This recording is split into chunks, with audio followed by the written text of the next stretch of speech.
Hey, welcome to Watching Waiting on the Lord. Today is December 20th, and today I want to talk about something I've been avoiding for quite some time. Um,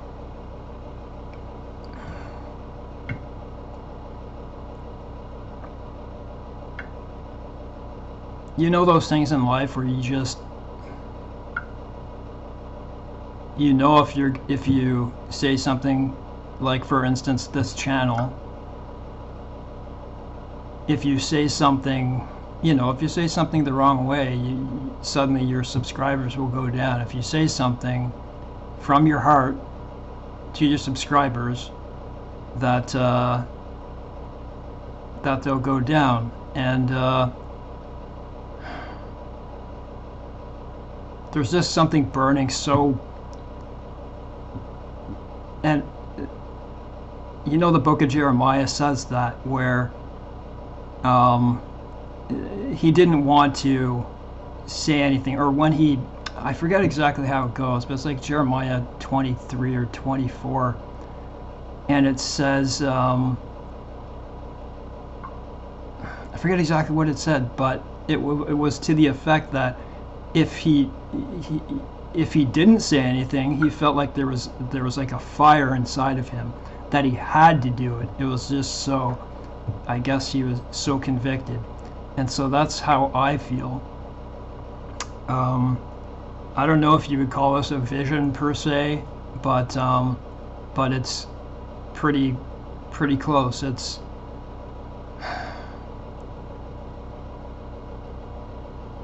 I would say it's a vision. I have abilities that other people don't have. And I haven't told anyone this, but I'm going to tell you how it all started. Pardon me a sec.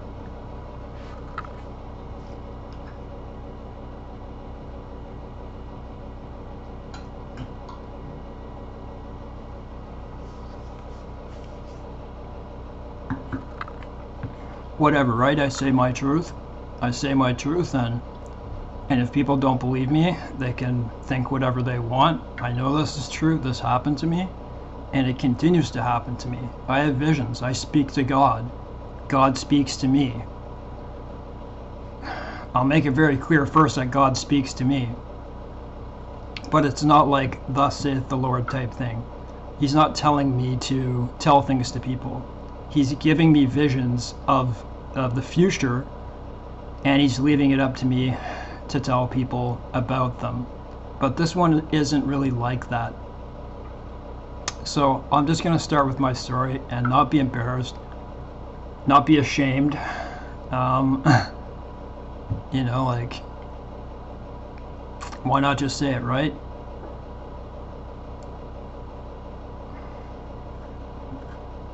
So I have to think of how this exactly went.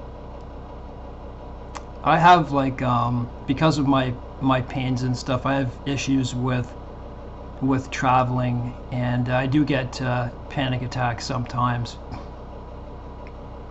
And I just felt like an urge and a need to go travel and to see more of my country, because it's a huge country. But one of the issues is I don't want to be on a plane because of, number one, my pain. You have to worry about my pain meds, and what happens if I'm sitting in a seat and something goes wrong, whatever, that type of stuff. It's very uncomfortable, like, what if I can't breathe? Do I get up and pace the aisles type thing? Pardon me a sec.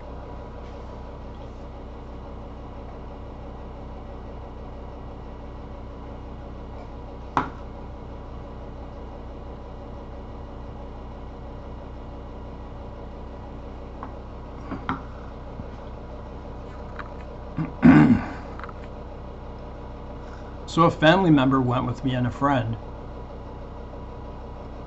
and I asked that friend to go with me because they were like a special type of support for me, to go to make it through to the airport, onto the plane, and stuff like that.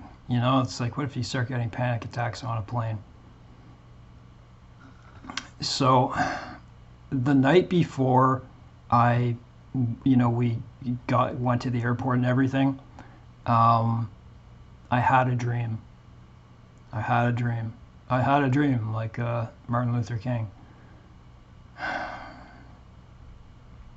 And I had a dream that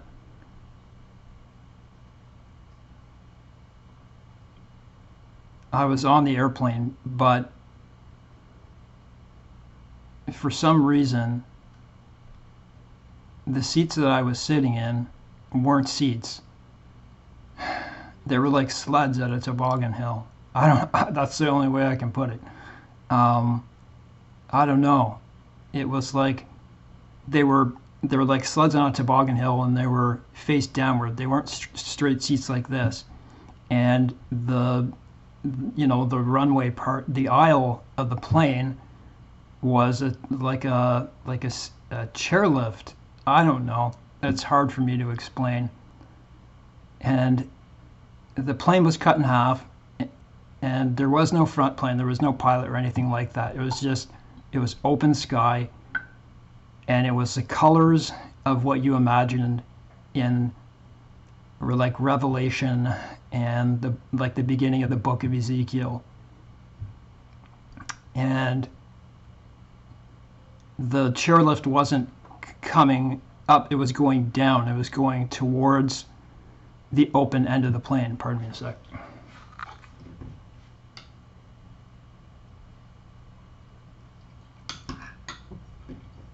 And remember, this was my dream.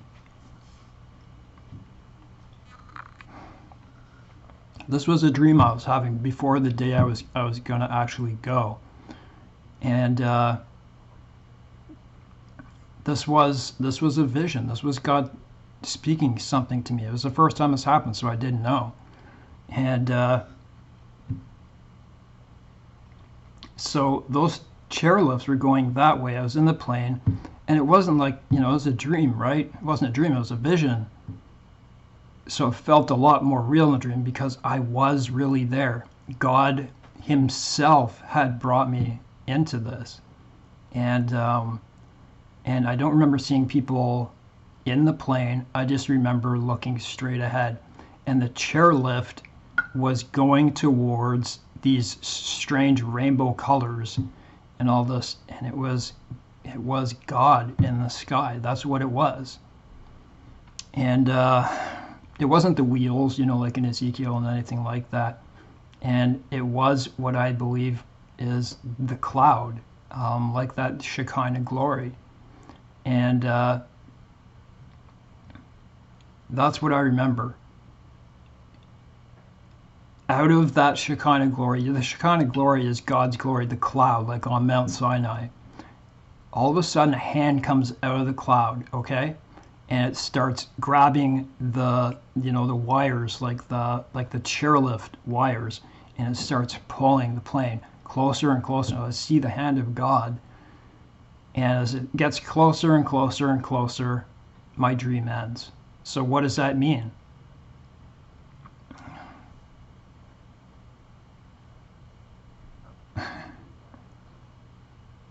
Pretty crazy, eh? So that's where my dream ended. So I woke up the next day, like I woke up and it was a day of, and instantly I remembered that. Like, what is this? Why is this happening? I hadn't believed in God by that point, but I knew some of the biblical stories. I just didn't believe in him. And I believe it was God pulling me towards him. That's what he was doing. And I had been so afraid to get on that plane to do all this, like maybe like 2 months worth of like just feeling so bad. And so it was God. He was telling me, "Come to me, my son." That's what he was telling me. That's how I feel what it is. And do you know why I say that? Because he told me that later. He said that to me, those very words, "Come to me, my son." But that's another story altogether. That's what I'm giving you for today. this is the only time I'm going to do this. I would really like to go further into this. You know, I'm just kidding with you. I'm doing this to present an example to you that this is how people can pull you in and screw with you, and then in their description box say, you know, give me a donation, and just give me a second.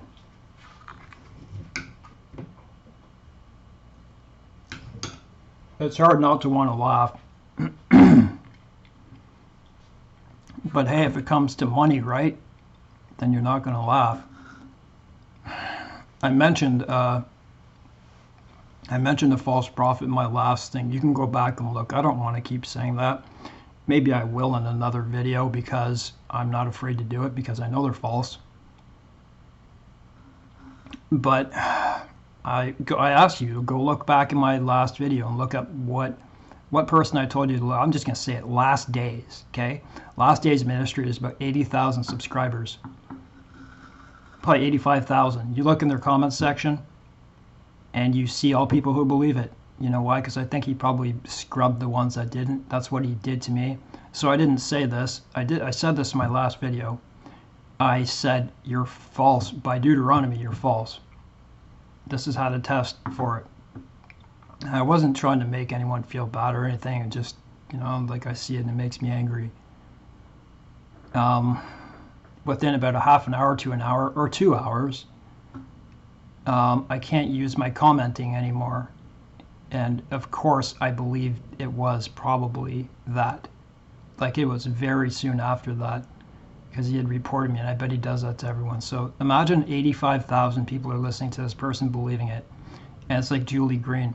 But this is the Last Days Ministry that I ask you. Go and look at it right now. And the way that I just did to you, I did for a reason. I kept going on and on and on. If I was a robber to you of God, I could go on for money. I could go on and on and on and BS you the whole time. And you guys would give me money. You know, like there are more people than not who believe that and will give money. And that's the saddest thing. You know, you look at people like Kenneth Copeland, Jesse Duplantis, T.D. Jakes, Joyce Meyer, Joel Osteen. Go look at how much their houses are worth, how many jets they have, how much their jet is worth. Speak things into existence. You know, give money. The more money you give, the more blessed you'll become. Which is why I began that last video saying about the widow, and I just made a story around it. And give me another sec.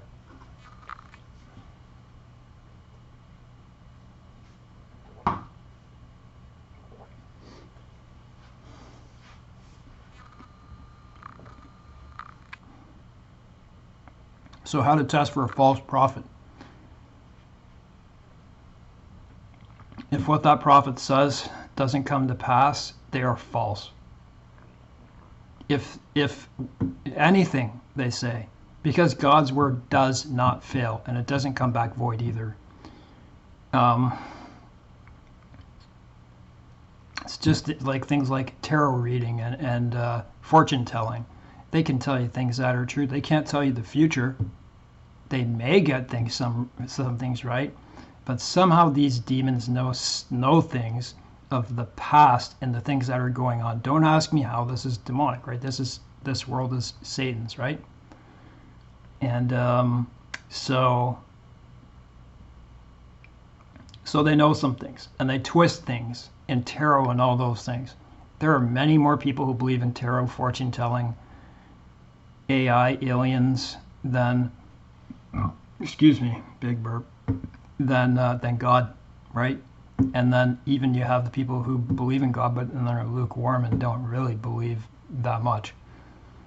And it's my hope to get to those people, to tell them that, you know, you need to pay attention more to God. I probably will do videos like this, not like this. I don't want to, whatever, right? It is whatever I do, but anyways. Oh yeah, I wanted to say something else. Pardon me. I'm trying to eat and get out.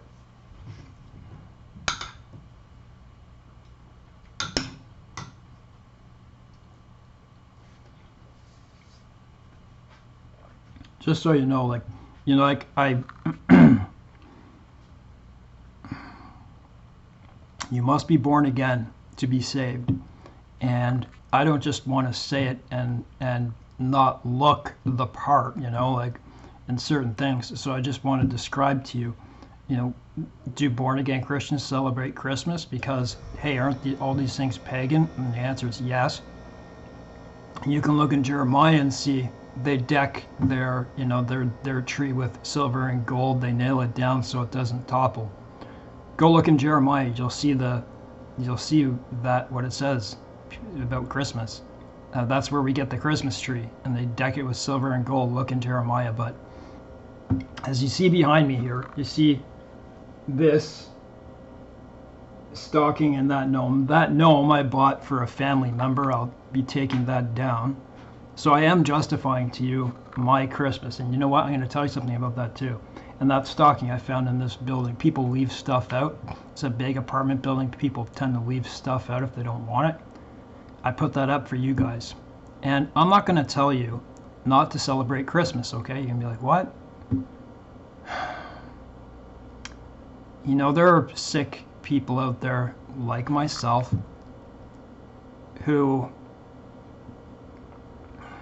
Why did I just say that? I'll explain that in another video about being sick in holidays, but they're not so fun. And I learned that I didn't like the holidays. For certain reasons I'll say in another video, but there are still good memories, There are still good memories. Let's say you were born again only after 60 years. You've had 60 years of good Christmases, or maybe you didn't have a good Christmas. Maybe you didn't have those things, and maybe you hate it for that reason. But here's the thing. You know what? I always celebrated the Lord anyways on that day.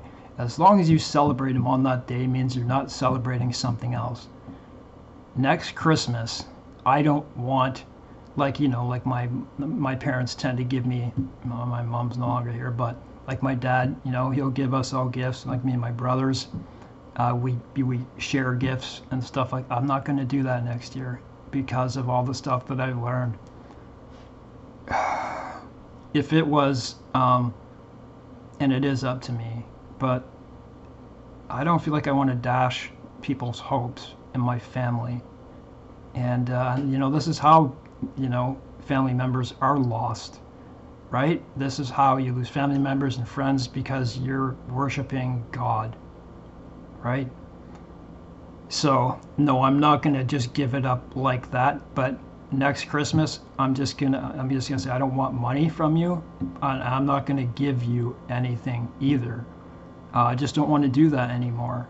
I'm old enough, I'm 45. I grew up watching it go from a very beautiful Christmases to more advertising. Computers got stronger, phones, so everything is about advertising. That's all they care about. And that's why they want to go into your skin, okay?